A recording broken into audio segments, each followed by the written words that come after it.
episode number 36 of Pop Culturally Deprived, and today we're going to be talking about Little Shop of Horrors on your Looks Like You're Not Happy, Lest I Open a Vein podcast. I'm Mandi Kay. And I'm Matthew Vose. This week we're joined by the wonderfully amazing Dr. Kelly Jones. Kelly is the host of the Southern Fried Scholar podcast and co-host with Lonnie Diane Rich of a podcast that is changing my life. Big, strong, yes. I am so excited that she's here with us today. Suddenly Kelly, podcasting beside me. And she does not give orders, and she does not condescend. Oh my god, I love y'all so much. And I am so incredibly jealous of your vocal talent because I cannot carry a tune in a bucket. But thank you so much for inviting me to be on Pop Culturally Deprived. I love this show, and y'all have covered some of my favorite movies and TV shows like Doctor Who and Firefly and Ghostbusters and Monty Python, and I'm sorry, Mandi, I'm totally kidding Matthew on that one. And Dead Poet Society and Rocky Horror and Clue and American Beauty. And so thanks for having me on to talk about Little Shop of Horrors because my love for this movie is as ridiculous as the movie itself. First question to kick us off for the day. Mandi, why did you never watch Little Shop of Horrors? To continue our trend of late, I really just don't know. I have no idea. I only recently found out that this was a musical. I didn't even know that. And it had Rick Moranis in it, so all I can figure is I just didn't know enough about it, and so it wouldn't have even been something I knew I needed to watch. I started watching it, I think, when I was 9 or 10 years old, and I have probably seen it 50 times, maybe more. It still makes me laugh every single time. I think I might have been about the same age when I saw it as well. It was on television, and I just remember the next day in the playground, like everyone going, "Oh my word, did you see that film last night? How crazy, how funny." So a little bit of history on the film.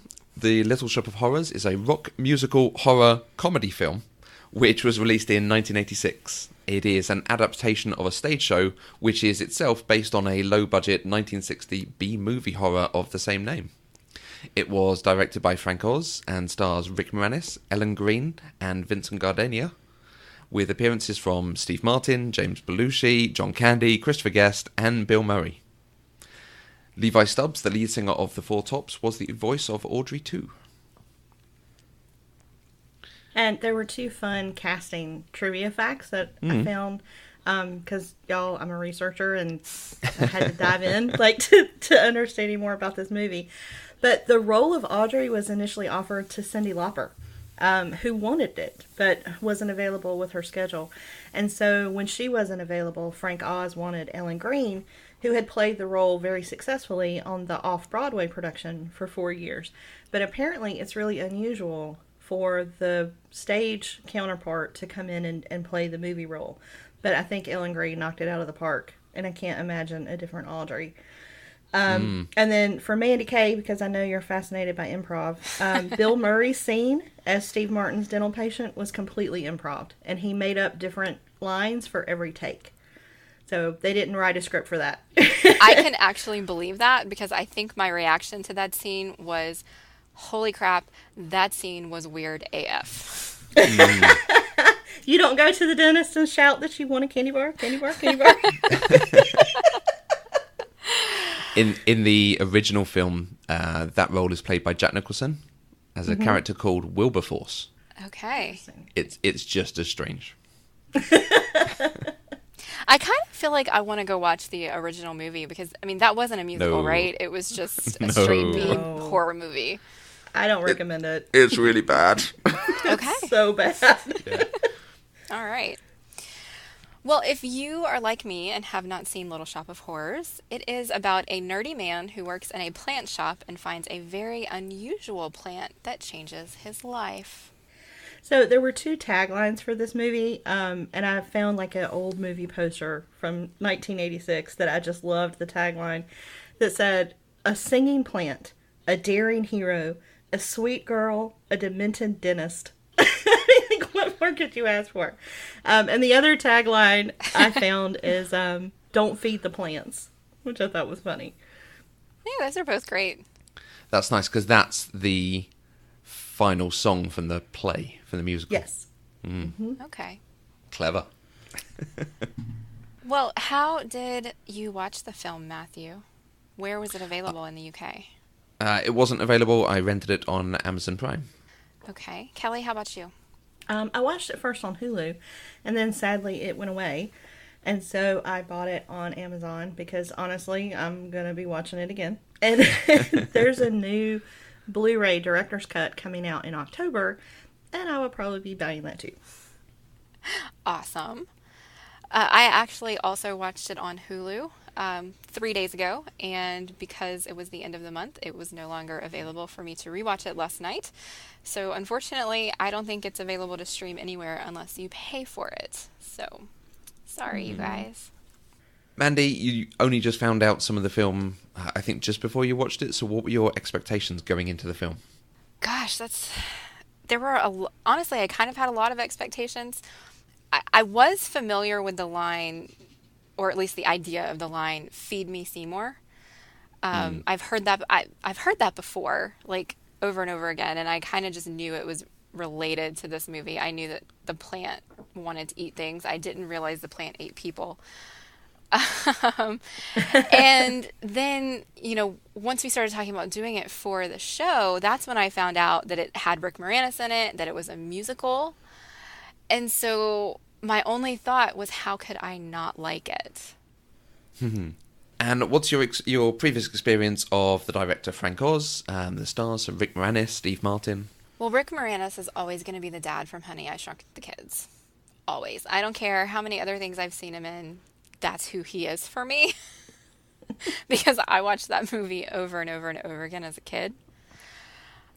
Frank Oz, as director, the only other thing I've seen that he's done was The Stepford Wives, which was weird. And then I also found out he did the voice of Yoda. So I've definitely seen all of the Star Wars movies. And Steve Martin is somebody else that really is just someone I'm aware of through osmosis, I think. My first Steve Martin was Father of the Bride. And so that's the character I always think of whenever I think of Steve Martin. Although now I really like some of his banjo playing comedy. And, someone you didn't ask about is Alan Menken, who did the music. And he also did the music of basically every Disney movie I've ever loved. He got hired to do The Little Mermaid because of how strong the songs were in this movie, which I think is amazing because he basically started the whole Disney Renaissance in the 80s. Yeah, basically. Yeah. And Audrey's I Want song, from this movie, The Somewhere That's Green, was created by the lyricist Howard Ashman and then, Alan Menken as composer, who did The Little Mermaid together. And they said Ariel's I Want song, That Part of Your World, was actually inspired by Somewhere That's Green. And they used to call it Somewhere That's Wet when they were writing it and producing The Little Mermaid. And I That's thought amazing. That was funny. Yeah. But as an educator, like Frank Oz is one of my heroes because he worked very closely with Jim Henson and brought Sesame Street to life. And then brought the Muppet Show to life. And both of his parents were professional puppeteers, which I just thought was fascinating. But I think the positive influence that he has had, in society and just for education in general is amazing. I found a interesting bit on some of the puppeteers. One of the chaps who is in the doo-wop group during Dadoo is also one of the puppeteers. And cool. he was one of the puppeteers on Farscape. Nice. Although I imagine that there's a lot of overlap with puppeteers when we watch movies that have puppets. Because there probably aren't a ton of puppeteers in Hollywood. And he'd also... this is quite tenuous, but the same chap. So he's a gentleman called Mac Wilson. He is listed as the movement choreographer for one of the guest stars on Doctor Who. Oh, cool. So random crossover going on there. He's also, as I say, puppeteer, so he's worked on Labyrinth and Dark Crystal and so on. I couldn't find anyone with a crossover to Buffy, I'm afraid. Oh, I did. Oh, yeah? Nice. Go on. I was not going to let y'all down. So I didn't pull a citation for it because this is actually an academic theory textbook. But there's a couple of books about music and the role of music in pop culture and the role of music in film criticism. And there was a chapter that talked about camp and kind of the movement of campy sci-fi, and it actually had a paragraph connecting the Rocky Horror Picture Show to Little Shop of Horrors to Once More with Feeling from Buffy the Vampire Slayer. So if you think about it like that, we can still pull in Buffy, which I felt was incredibly important to bring to you today. I love it. I love it. Yes. And absolutely, I can see similarities in all three of them. Definitely. Mm-hmm. Particularly the sort of comedy horror aspects of both this and Buffy. Yes. Okay, Mandy, did you enjoy The Little Shop of Horrors? I did. And I've had the song stuck in my head since this morning when I binge listened to the soundtrack. But I really liked the songs the first time through. But just listening to them once, you don't get to sing along and really kind of understand what's happening. But they're so catchy that you can't help but have the tune stuck in your head. It was great. Kelly, do you want to start us off talking about the ending? Because that's almost the big conversation about this. Yes. So I knew that the ending that we see kind of in the theatrical version or the most well-known movie version, I knew it had a different ending than the original, but I had never really looked it up before. And it is a fascinating story because at the time, and I didn't know this either, Little Shop of Horrors was Warner Brothers' most expensive movie that they had ever produced. Wow. And Frank Oz spent a full 20%, like a fifth of his budget, and a full year of production time creating the ending that he really envisioned, which was total destruction and tragedy and death of the main characters. And I had never seen it before. And so I looked it up and watched it. And I don't know what it says about me as a person, but like I loved it. It is so campy, and it's like Godzilla and World of Wars and all of the New York destruction Hollywood movies that you've ever seen. And this movie competed with Alien for a lot of awards. And I think if they had that original movie in play and that ending in place, they might have won because the visual of it, especially knowing that there was no CGI, there was not computer graphics, like knowing that they physically had to make this stuff was amazing. But when they played it for test audiences, they hated it so much that Frank Oz had to very, very reluctantly cut it. And I mean, it's like 20 minutes that was cut. And remake a happy ending. And there's only a tiny hint of future mayhem and terror in like a little baby Audrey 2 plant at the end. But you can see the original ending on YouTube. And it will be included in the director's cut Blu-ray that comes out in October. So, but there's a scene toward the very end where a giant Audrey 2 plant is up on the Statue of Liberty. And it made me think of the Weeping Angels. And now I desperately need a Doctor Who episode, guest starring Rick Moranis and Ellen Greene, where they have to help the Doctor defeat the Audrey 2 plant army on their planet, so that I could hear Audrey 2 say, "Feed me, Doctor." Like, I want that so bad. Oh, that's pretty great. We will include a link to the alternate ending in the show notes for anybody who hasn't seen it. I watched it this morning and did not react quite the same as Kelly. I mean, I didn't just hysterically laugh for 20 minutes. But I was I don't know impressed. what's wrong with me. Yeah, I don't know what's wrong with you either. But I was super impressed by the practical effects, watching kind of what they did and how they did it, considering this was, 1986? Mm-hmm. It's pretty great. Although I will say I do prefer the movie ending just because I'm a sucker for happy endings, as we all know. Yeah. So the first I'd heard about the different ending was an article ages ago about the origin of outtakes and blooper reels going at the end of films, and this was the thing that sort of referenced to kind of create that idea. There's a quote from, I think, Frank Oz about how it lands better when you see it on a theatrical production, because the thing that really hurt them in the test screenings is the death of Audrey and Seymour. Like, people are cheering for them and really excited for them as it goes on, and then suddenly they're killed and Audrey 2 takes over the world. And he made a comment about how in the theatre you get this ending that's quite dark and quite ominous about capitalism and commercialism. And then the actors all get up and take a bow and it's all happy because, okay, everyone's all right. But in the cinema, you don't get that element of catharsis. Right. And this article went on to talk about that was why some films actually introduced bloopers at the end, so you could see everyone being happy and funny without worrying about what had happened to them in the film.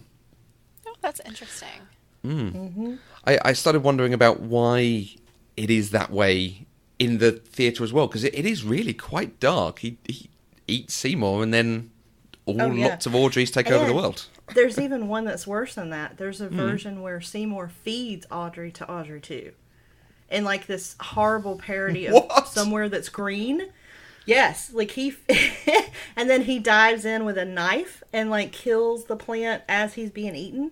Like there are various violent, horrible, tragic endings to this thing.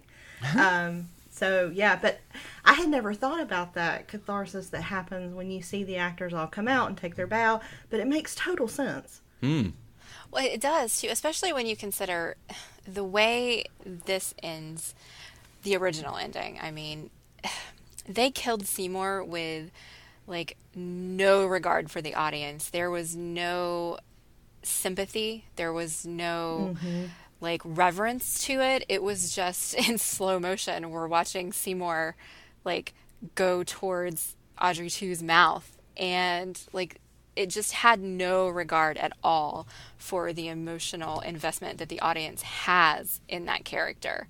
And you don't really see that very often. I mean, usually they acknowledge that they're doing something really horrible, and with this, they definitely did not. And there's a part where you see Audrey, too, you know, like she's now chomping down, and then after a few minutes, she spits out his glasses. Yeah. And there's just this close-up on the glasses, and I hoped for a moment, I was like, please let that be a slap and like a parody at The Great Gatsby. With the glasses, because like it was so funny, and then that cracked me up, and that made me laugh. So seriously, I think the darkness in this was, and maybe it was just a mix of the effects or the time period or the fact that I knew it was coming, but I could totally see people in a theater, you know, getting ready to throw popcorn at a stage or jumping around or pretending to be eaten by a plant or something. And they said when they were promoting this movie, they would actually do a couple skits where the Audrey 2 plant was being interviewed, like by a journalist, and she would eat the journalist as like part of the promotion for the movie. And, you know, I would have been there cracking up at that. So I think maybe I'm just a horrible person, but I love this movie. Well, it was really quite interesting in reading up on this. There was a great article on the Mary Sue, which is one of the great go-to places for articles of this kind, but about the theatrical cut and the theatrical ending, and how it's the same ending as the play, but doesn't land as well. And it turns out they've actually made a number of changes to Seymour as a character compared to how he's written in the musical. Because in the musical, he is the one who kills the dentist. The dentist doesn't die by his own machinations, and then he uses his body. Seymour is the one who kills him, and he sets up Mushnik to fall into Audrey.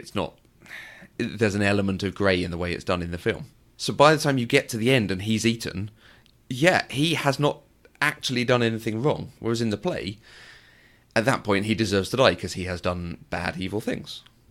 So there is an element of justice to it. Oh, that's interesting. So it's like they wanted to have this, the tagline at the beginning you mentioned, Kelly, about having a hero. Like, well, he's not really a hero, but you are trying to make him seem more heroic in the cinema, but also you're trying to keep your dark ending. And I don't think that, clearly, the two can't coexist. No, I don't think so. Okay, I have a question for you guys. Do it. So when I was watching this, you know, coming into this really not knowing what it was, not knowing what kind of musical it was, or really knowing very much about it, I got a little bit distracted. and I couldn't figure out, is this supposed to be a serious musical? Is it supposed to kind of be a parody of serious stage musicals? Because some of the acting in this was just really, really terrible and over the top. And so it's either just really bad or it's actually really good because they're being bad on purpose. And like some of the staging of, you know, the characters and how they did some of the songs and stuff, I couldn't tell if really, is this supposed to be a parody or is it just supposed to be taken at face value? For me, one of the reasons I love this movie so much is because it was the first genre mashup I ever saw. And I didn't know what that word meant at the time because it's part sci-fi, part horror, part comedy, part romance, part parody, and all musical. So as Lonnie Diane Rich would say, it was made specifically to delight me. And kind of in the tradition of Rocky Horror Picture Show, I think that it has the campy elements in there on purpose. But some of the production choices that they made were due to the limitations of the technology at the time. So, you know, they had to have puppeteers in there operating the plant as people were interacting, you know, with that. And so I think some of their choice of shots was limited by their location. Some of it was limited by the effects that they were trying to pull off. There was one part where they said Rick Moranis and one of the other characters, they couldn't shoot the scene the way they wanted to because they kept making each other laugh every single time that they tried.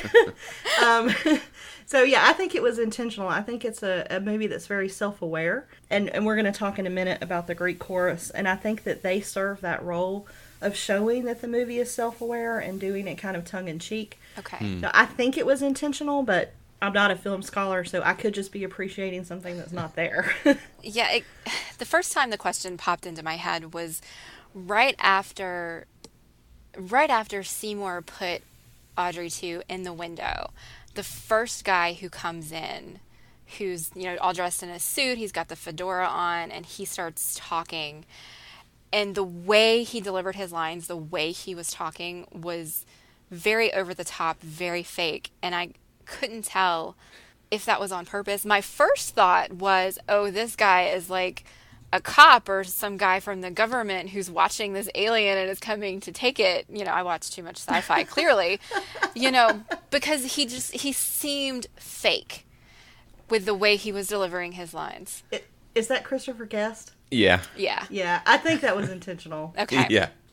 I mean, he was the first one to do it. He wasn't the last. And he showed up more than once, and he was that way every single time. And so that's kind of what started making me feel like, oh, this is intentional and it's a parody. But I just, not having the expectations and not having any prior knowledge, I wasn't sure. I think very much it's an homage to the great schlocky B-movie horrors of the day and the people who made films like that. So it's got some of the same low-budget sensibilities, but it has a good budget, so that's possibly where you're seeing this dissonance appear. Yeah, that's a good word for it, definitely. Mm-hmm. And actually, to talk to that, there's a lot that they're trying to do to match it to the obviously to the play and then to the original, but there's a lot that they've changed because they have a wider cast, whereas in the original there's basically 4 people and 2 customers who come in every day and all of this. And 2 of the main characters from the original are an older couple in Joe Dante's Gremlins and Gremlins 2. And he's someone else who does this sort of homage to classic horror movies and tries to do not necessarily updated versions of them, but some of the same ideas in a modern way. So I think it sits in that kind of category. I feel like... You've not seen Gremlins, have you? No. Is it not on the list? It should be. It might be, actually. I feel like that the next time we do a movie that has that in it, I would like to be warned up front, just because that way I'm not expecting it to be one thing and then disappointed and frustrated when it's different, if that makes sense. Because I think if I had known up front that this was more of a self-aware kind of parody genre thing, I wouldn't have spent so much time questioning it and wondering if I'm reading it right, and I could have paid more attention to what I was actually watching. Okay. Yeah, that's a good point. Yeah, I understand that. You don't like that. Well, the teacher in me wants to say, read the clues. But I see what you're saying because, like, I know there there are movies and books that, and even some of my favorite television shows today that I initially rejected because I just didn't have the familiarity with the premise, or I didn't have some of the background knowledge needed to appreciate what I was about to see. And so, actually, for me, I like reading about the work before I watch the work. Like hearing perspective or hearing what people appreciate, it helps me get more out of it. So I totally agree with what you're saying there. I'm thinking about it really mostly for the show because I'm thinking back to Heathers when I watched Heathers. I didn't like Heathers the first time I watched it because I expected it to be something other than what it was because I didn't know any better. And so when it wasn't what I was expecting, it changed my perspective. And I spent more time being frustrated that it was different than what I was thinking it was going to be than actually enjoying what it was. And I think, in normal life, when you're just watching a movie to watch a movie, then it's fine to go into it completely blind. But when I'm going into it, I'm probably only going to get to watch it once and then we're going to come talk about it. It's helpful for me to have a little bit more background. I mean, I do like going into these things blind, so I'm not asking for plot points or anything. But I think understanding when something is supposed to be like pure camp versus a serious movie, it's just helpful.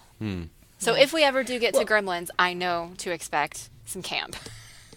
So, true confession, I have never seen Gremlins. So I I know the premise, and I know there's something about water, and some of them are really cute, and some of them are really evil. But I've never actually seen the movie. So when you watch it, I'll watch it too. Yeah, that is exactly all I know about that movie as well. Yep, I never saw that one. But I hear what you're saying about mixed expectations because, one of my favorite movies of all time is Shakespeare in Love. And the first time I saw it, I hated it. I was like, what the hell is this? This is not Shakespeare. I don't understand what they're doing. And I think I turned it off after like 15 minutes. Oh, gosh. Yeah. and I can recite it now. Like I've seen it so many times. But it just, I don't know if it has part of it being, open to a certain experience and kind of knowing what you're getting into, or if it just comes up against resistance when you don't know what to expect. But yeah, I could see how sort of understanding the authorial intent would help you with that. Yeah. I'm going to suggest a shorthand for thinking about this in future.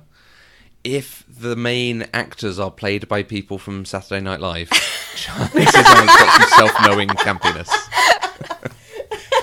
Okay, fair enough. But I'm looking through the list. I'm like, okay, let's make a note and just think about this. And it's like, okay, Blues Brothers.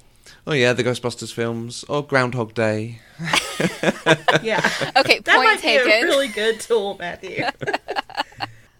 Okay, we don't have anything else to talk about until we get to our favorite moments, and I feel like this has been really short. I was thinking about this during the week as having watched it and thinking about, right, what are we going to discuss? And, there's the ending, that's a big thing. There's differences to the show, there's some stuff there.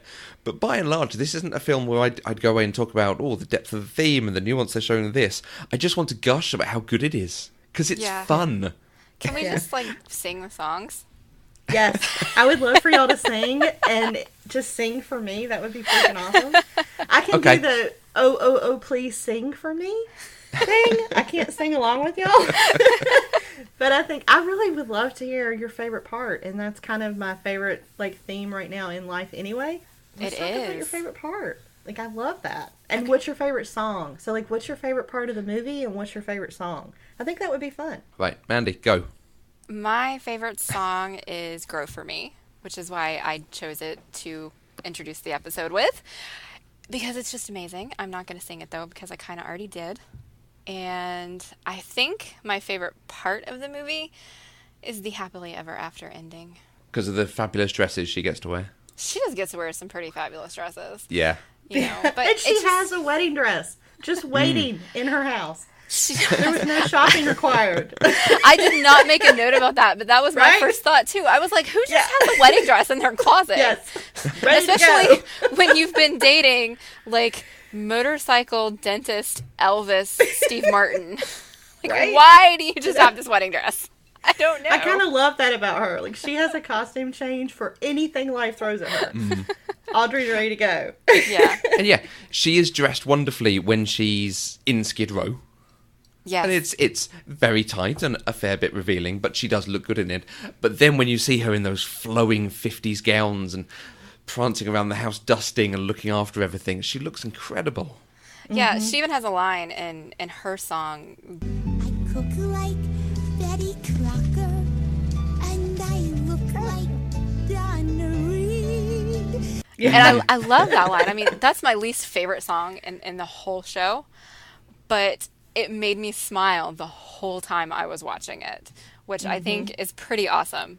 You know, when you can take something that I'm not really enjoying listening to in my ears and still smile, that's pretty awesome.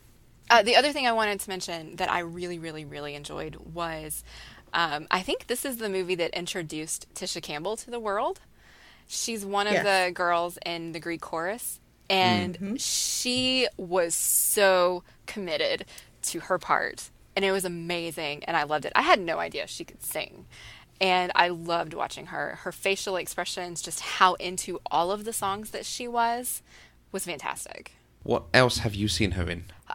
She's in a lot of sitcoms. She was Martin's wife in the sitcom Martin. Okay. I actually didn't look her up to see what else she might be in, because that's just the thing that pops into my head, but I know she's done other stuff that I've seen.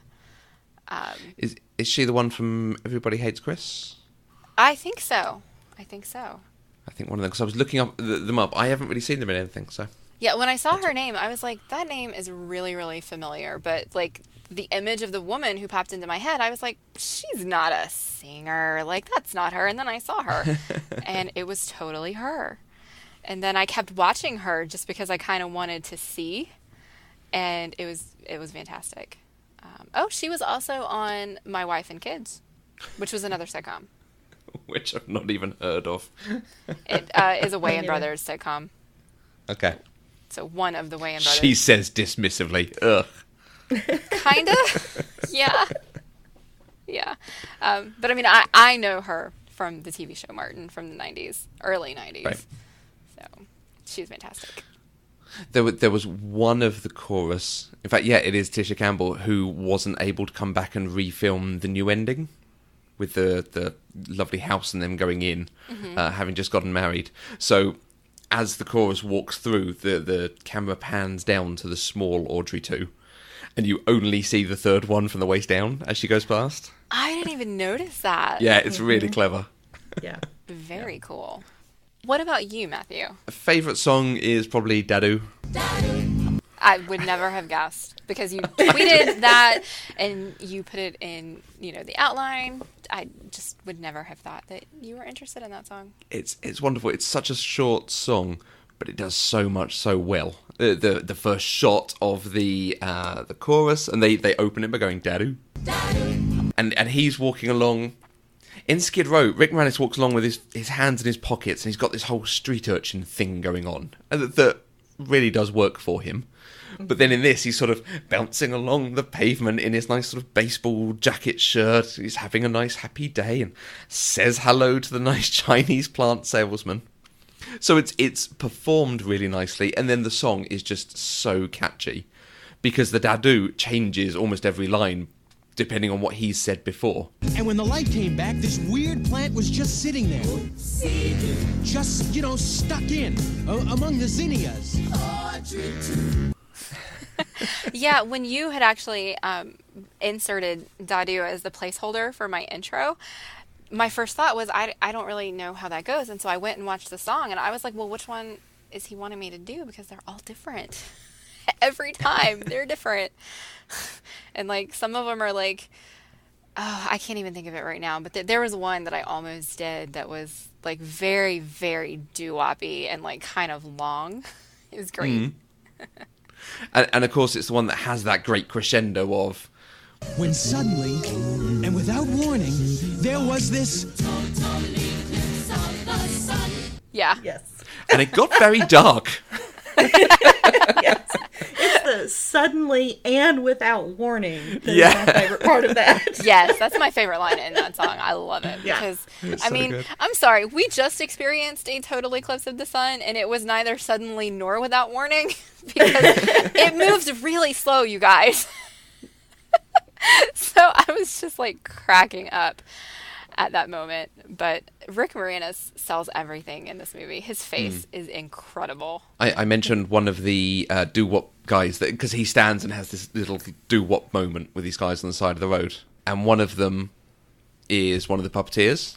And one of the other ones is a gentleman called Danny John Jules, who is most famous for playing the cat in Red Dwarf. Oh. So I that didn't know makes me really happy as well. Yeah. Very cool. And we had a kids program called Maid Marian and Her Merry Men, and he's the sort of reggae rap singer of the Merry Men. Oh, I love Very it. cool. Good fun. Yeah. That's awesome. I really liked the addition of the men in that song doing the like kind of counterpoint to our Greek chorus. I almost wish that we had gotten them in more songs, but the girls were so wonderful that I can't find any fault with them. Yeah, I expected to see them in the Skid Row ensemble, but they're not there. That's the only moment I think they appear. Really strange. Favourite moments, I'm going to probably put two forward. I love the turn from Rick Moranis during Feed Me. His vocal style is completely different to Audrey 2's, and the way the song changes. It's a really nice counterpoint. But then as he starts getting into it, he says, I'd really like a Harley machine, tooling around like James Dean, and he starts buying into it, but he's still, no, this is murder, we can't do it. And then you have the sequence of them watching the dentist and Audrey, and he turns back, and he's fully committed into working with Audrey 2 on this. You know, The guy sure looks like plant food to me. Yeah. It's a great scene. He looks like plant food to me too, so I'm good with that. it's a wonderful turn. It's just so well, because you follow him every step, that yes, he'll get something for himself from this, but he'll be helping Audrey as well. He'll get rid of this dentist who's horrible to everyone. I almost said he'll be helping Audrey too, and I realised that was ambiguous.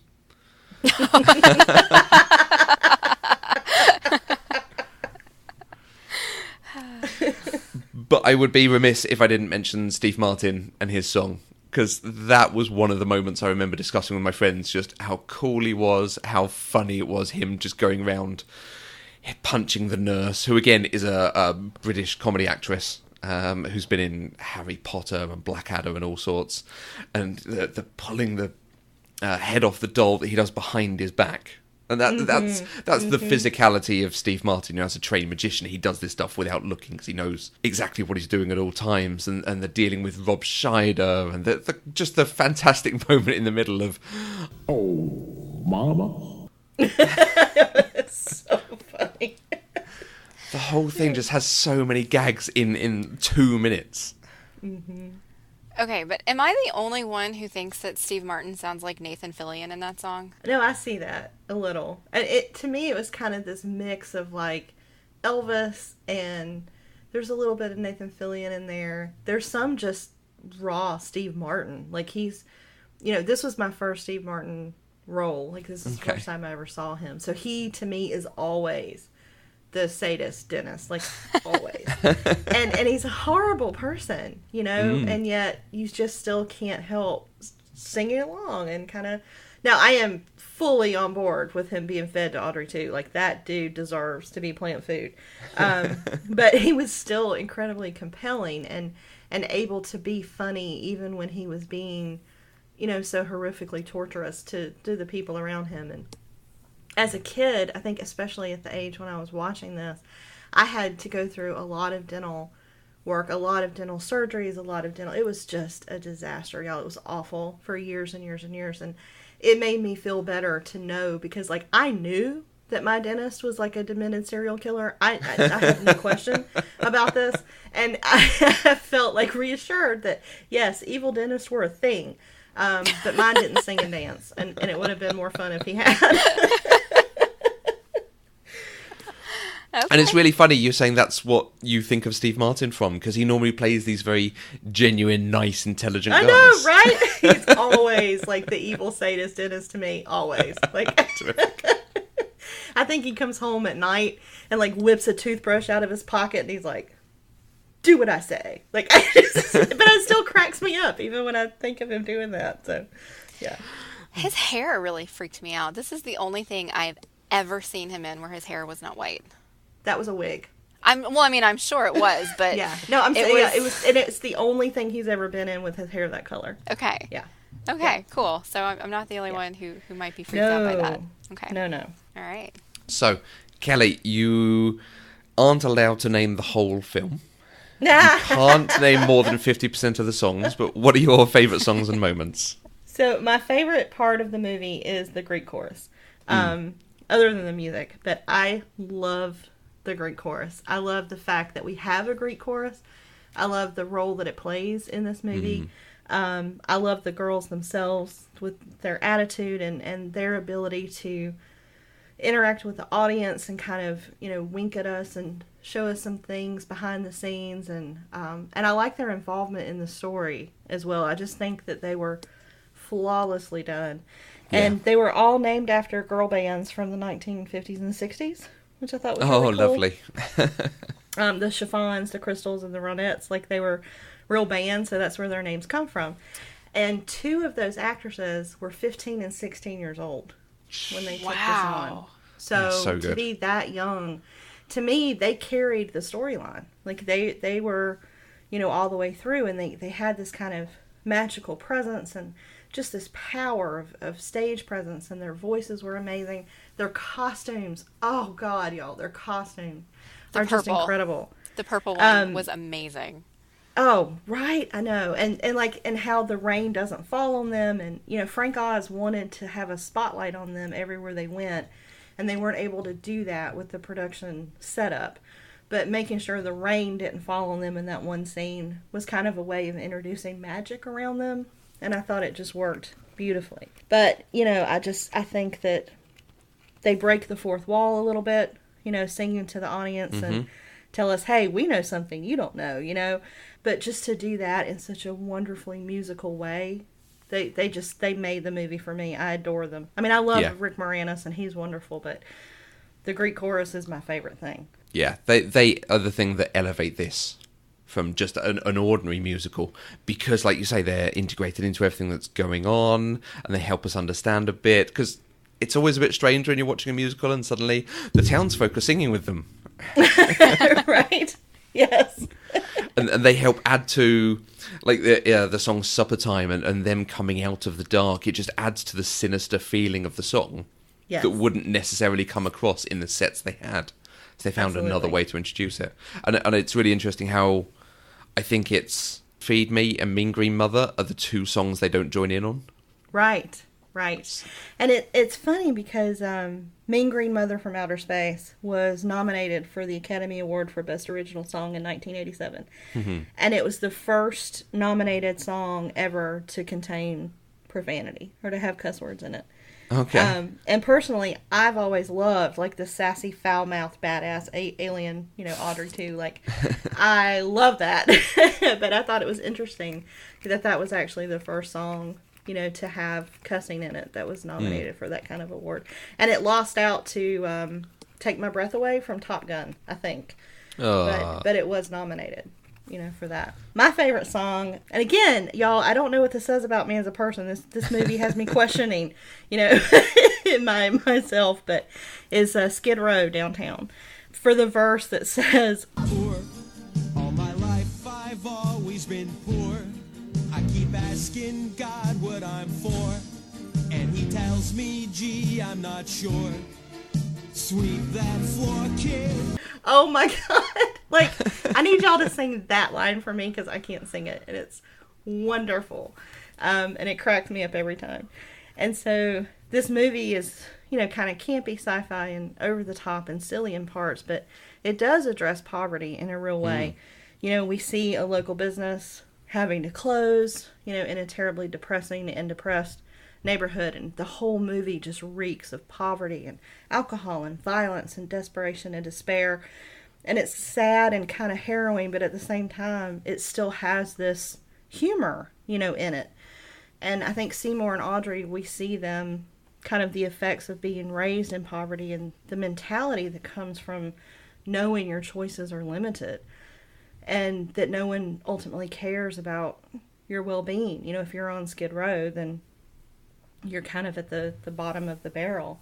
And I really love how they play that off in that song and what it does for the movie. You know, even though it's still campy and silly and fun, as someone who grew up in poverty, I just relate to that a lot. I wonder though, Seymour only decided to stop feeding Audrey too once he found out that Audrey loved him for who he was. And so I wonder if he had never had that revelation, if he would have continued just to try and be who he thought she wanted. I think he could have rationalized a few more deaths because he ultimately did rationalize the ones that happened. And Audrey too lays it out. She's like, you know, I can help you get all the things in life that you want. All you got to do is feed me. And hey, there's plenty of bad people in the world, and you know, this is a win-win kind of thing. So, yeah, I think that was his character arc of realizing that, oh, by the way, also when you set a serial killer plant out in the world, it might eat the people you like as well as the people you don't. Yeah. I was surprised by that, honestly, because I felt like it was building up as if Audrey too was appreciative of Seymour and like they were friendly. And then all of a sudden there's this turn where Seymour decides the price is too high, and instantly Audrey too is like, oh, okay, well then I'm going to eat Audrey. And it was shocking to me. I didn't see that coming. I thought that when Audrey too picked up the phone and called Audrey, I thought, oh, that's really clever. He's going to use Audrey as leverage to get Seymour to do what he wants. But he's like, nope, I'm just going to eat her then. Yeah. And it surprised me because I was expecting their relationship to be different. But I guess when you have a serial killer plant, he's only looking out for himself. Yeah. Yeah. Or herself, because I mean, Green Mother, which I kind of love too. I love the gender fluidity of the plant because you have this male voice and yet you have this mom side of the plant. And I always thought that was really cool. But yeah, I think once it got to the point that it was not dependent on Seymour anymore, all bets were off. Yeah, Like, you're right. You know, yeah, got what I need, and now I'm ready to take over the world. And you know, nice knowing you, but time for dinner. So, I've always taken mother as being like another swear almost. He's Yes. one badass mother. Yeah. I guess the babies. I guess all the baby plants just kind of made me think that it was. I don't know. There was this duality in the gender of the, and I'm probably overthinking that too. But I just thought it was really cool that you have these adorable little baby plants that are, you know, gonna grow up and take over the world. Audrey too was definitely adorable as a baby, and Yeah. even as it got older, when Seymour was doing the radio spot. And the plant was like going after the woman who was bending over the desk in front of it. You know, I was cracking up because I was like, it's adorable because it's like a little dog or a cat or like some sort of pet that Seymour has to keep control of. But then it got too big and like people eating size and it wasn't cute anymore. Yeah. But the plants themselves, the puppets, were amazing. And they had to build 6 different ones. So the smallest one was 4 inches tall. The biggest one was over 12 feet tall. And it took 60 people to operate the big one on set. And I thought it was neat. 2 of Jim Henson's children were actually involved with Little Shop of Horrors. So Brian Henson operated the Audrey 2 puppet during the Feed Me song. And Heather Henson was the dental patient, the poor girl with the horrible braces that Bill Murray talks to. That was his son and daughter, both in the movie. I thought that was pretty cool. That is cool. Can I ask an outsider's question on Skid Row? The original movie is Skid Row, Los Angeles. This is Skid Row, New York. Is it just moved because of the reputation New York had at this time? I don't think so. I think that they actually shot this film. I want to say they shot it in England. I'm not sure.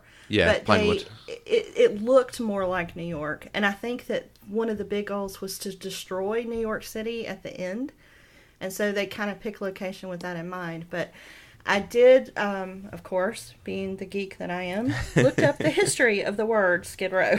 And come to find out, it is the actual name of a real neighborhood in LA that is the homeless mecca of the United States. It's the highest homeless population in the entire country is actually Skid Row, LA, and that is a real neighborhood. But the word itself has come to be associated with any rundown, low rent, kind of neighborhood. And the reason it started kind of in the 1920s and 30s with the logging industry in the Pacific Northwest in the U.S. And so they actually would take the logs and run them down like a road or a river. And so these loggers would come in and put up shanties and temporary housing along that road. And then if one of them got fired, they were said to be sent down Skid Row, like they were sent down with the logs.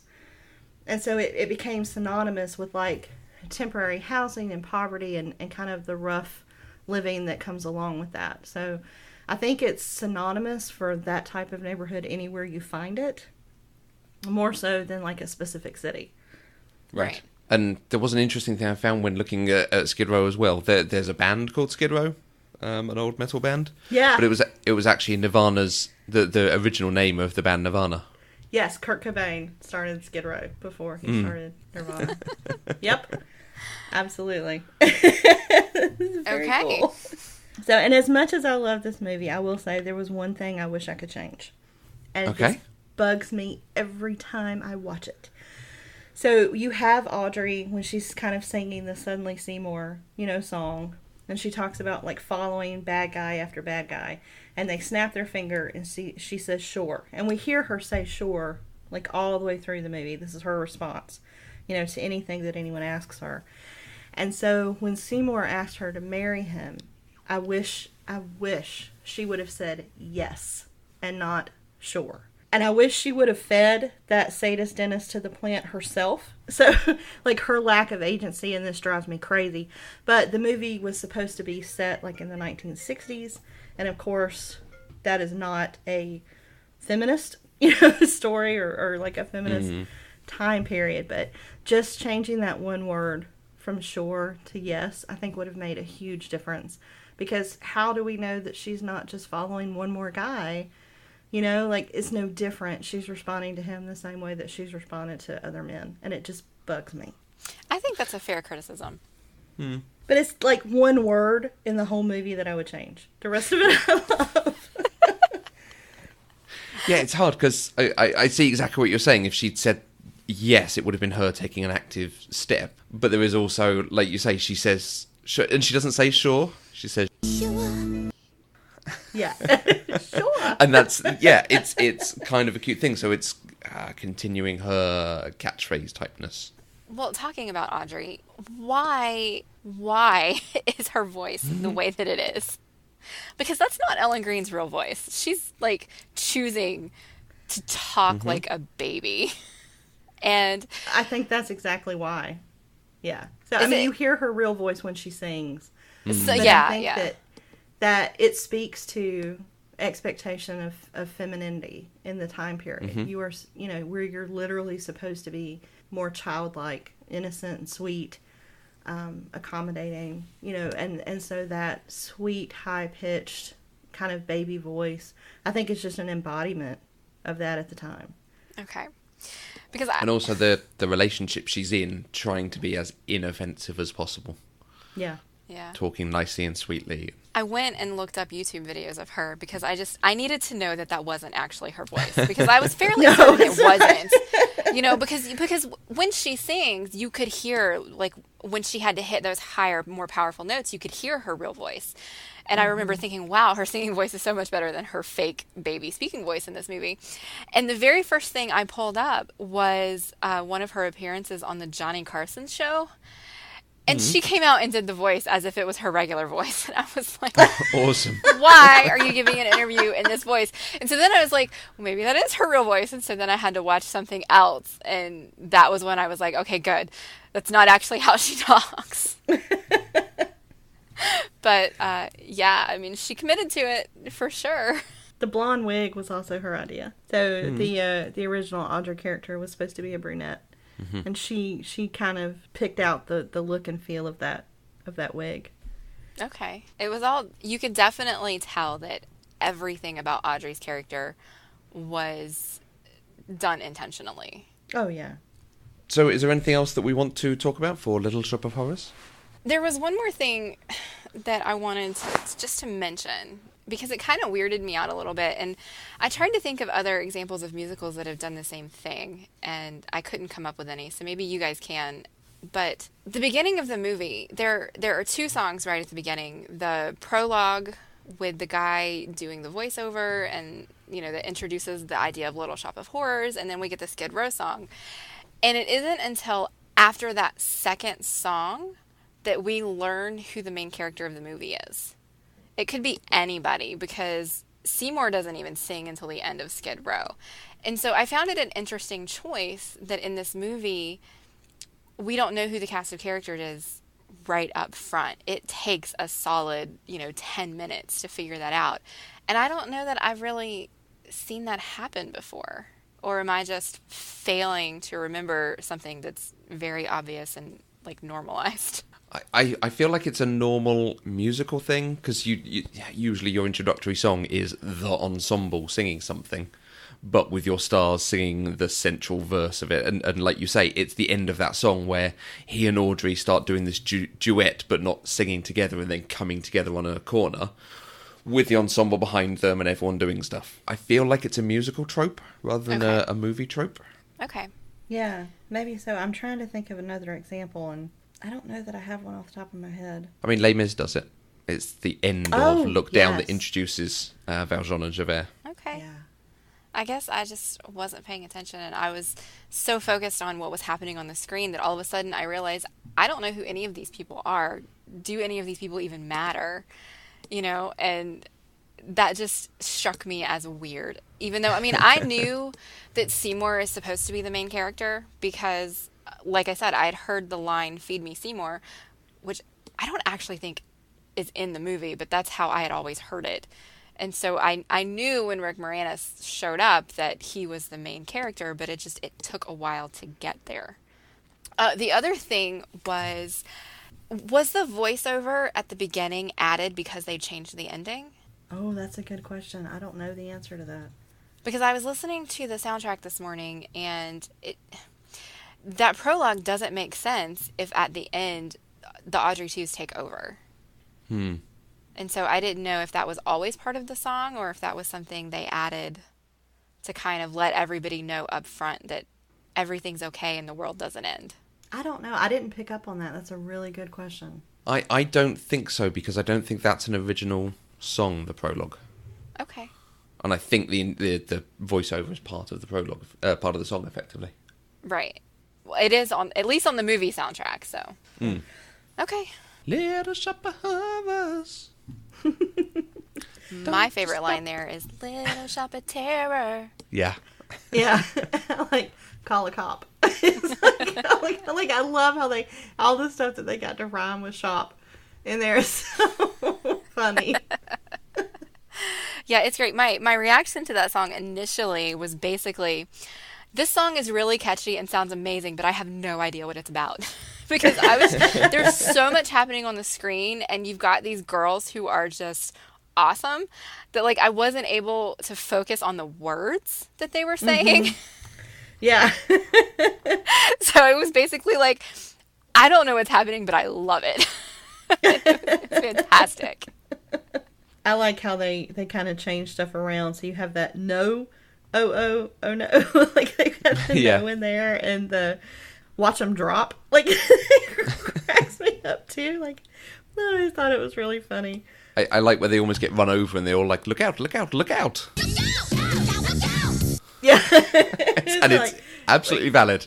Yeah, it's isn't there something in there tell your mom, tell your mama something's out to get her? It's very funny. It's just, yeah, you better beware. I love it. I love it. Nice. So, we have picked over every part of this plant. Kelly, do you have any recommendations for Mandy's list of things to see? Oh, yes. So, Get out a pad. Yes, I mean, make a list, honey. First and foremost is My Blue Heaven, which was written by the fantastic Nora Ephron, because it reunites Steve Martin and Rick Moranis. And it is one of my top 10 all favorite movies of all time, and I really hope you watch it. And if you do, I hope you let me know. I'd love to talk to you about it.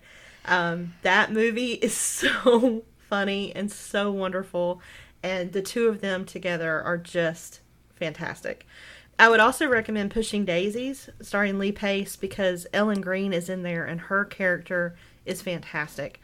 And Pushing Daisies is visually stunning. It's a very unique storyline. I mean, you have a pie maker that has this ability to bring people back from the dead for a second and solve crimes. I mean, it is fantastic. And then, of course, in the musical tradition, I would say Dr. Horrible's sing-along blog with Neil Patrick Harris, Nathan Fillion, and Felicia Day. And then my third favorite, Steve Martin performance is Dirty Rotten Scoundrels, which was also directed by Frank Oz. Okay, you are not the first person to suggest My Blue Heaven. No. And in fact, I think it was Lonnie who suggested it first, but I could be wrong. I think I mentioned it when we had Lani on, and she went, "Oh yes." Yeah. Yes. It's so... I think in my household, the three movies that are quoted maybe daily is The Princess Bride, My Cousin Vinny, and My Blue Heaven. Okay, Like, well, then I definitely need to see My Blue Heaven. So I think we did actually add it to the list, but I'm not positive. It should be if we didn't. Yeah, I might have added most of Steve Martin's. Yeah. Yeah. Okay. But Dirty Rotten Scoundrels is also wonderful because the twist on the ending of that movie is so unexpected. And it's Steve Martin and Michael Caine. And then, again, you have Frank Oz, kind of bringing out the best of both of them. And it's so funny. It's so good. I think that one is also on the list. Pushing Daisies, I did see when it was on TV, and I was so bummed it got canceled. Oh, me too. And you can't possibly think that I have not seen Dr. Horrible. Well, it wasn't on the list, so I didn't know. I didn't want to make assumptions. I had hoped you had seen that one. Because, Nathan Fillion's singing. I mean, come on. Yeah. Yeah, no, I saw that as they released it. During the you writer did better strike, than me. so, You did better than me on that. That's awesome. And I just hitting F5 like those every Thursday in a row. Like, come on, release the damn episode. Yeah.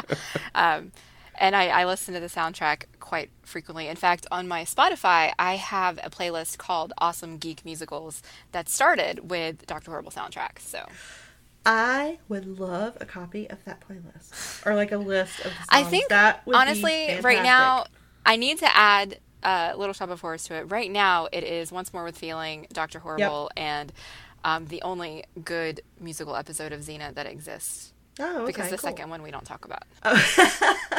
When I found out that Once More with Feeling was available as a soundtrack from iTunes, I remember just thinking, oh my God, technology is the best thing in the freaking world. Like, I can listen to all that music all the time, and it's wonderful. Yes. But it's interesting between this and the two Steve Martin films you've mentioned, they're all ones where his hair is different than the normal look of him. Yeah. Yeah, that's really funny. That's true. That's true. It's good. I love My Blue Heaven as well. It is absolutely one of my favourites. I love him as an actor and a performer anyway, but that's such a good film. It's so good. It's just so good. Arugula. I haven't had arugula in 6 weeks. What's that? It's a vegetable. Like, which it's not, right? I know, which is not. It Okay. cracks me up. Well, I guess it is. It's a green. How is Like arugula not a vegetable? It's a leafy. Yeah, no, it is. I was just thinking it's a leafy green. So It's I an guess herb. That was my first thought, but yeah. But we put it don't in have a arugula salad. over here. You have rockets. We have rocket. Yeah, you have Arugula is rockets. good. Yeah. So they just call things weird things in the UK. That's all. I use so many lines from that movie. It's not tipping I believe in. It's over tipping. You don't tip FBI guys. I tip everybody. Right. Oh my God, I love that That's movie. the only one you're allowed. Save it for the show. Okay, I'm sorry. And you'll cut that out of this because it doesn't. Yeah, cut it out of this. It doesn't fit. But No, I want to hear you giggling over the film. But All All right. Well, we had some listener feedback on our Indiana Jones and the Last Crusade episode that I'd like to share with everybody. And the first one makes me so very happy. Nick Sequeira, who is at the Stubby Tech on Twitter, said, "You're not alone, Mandy K. I didn't realize Zeppelins were used outside of alternative dystopian realities until the last PC Deprived." I am so happy that I am not the only one who thought they weren't real. You just don't even know. I was so embarrassed. So thank you for being wrong with me. And we also had our friend Carrie at We Do Words.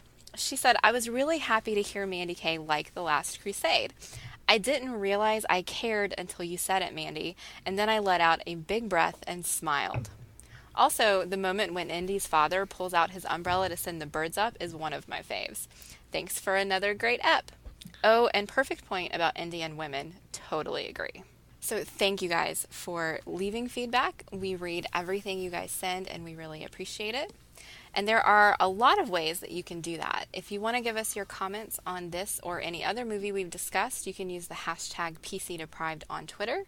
You can find us on Facebook, Twitter, and Instagram at Eloquent Gushing.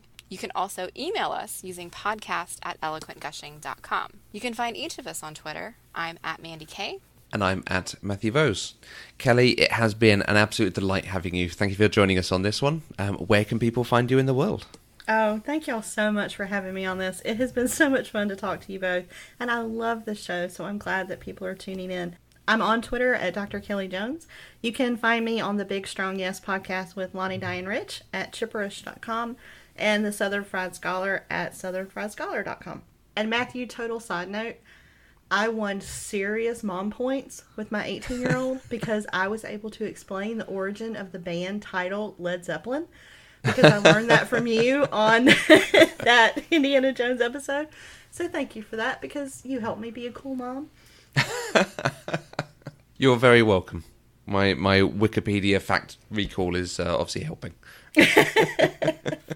Pop Culturally Deprived is completely funded by listeners like you through our Patreon page.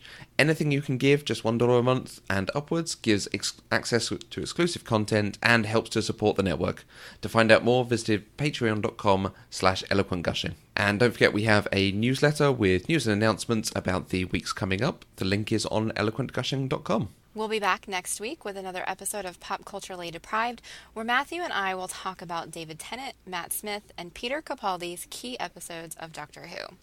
Until next time, I'm Mandy K. And I'm just a mean green mother from outer space. And I'm bad.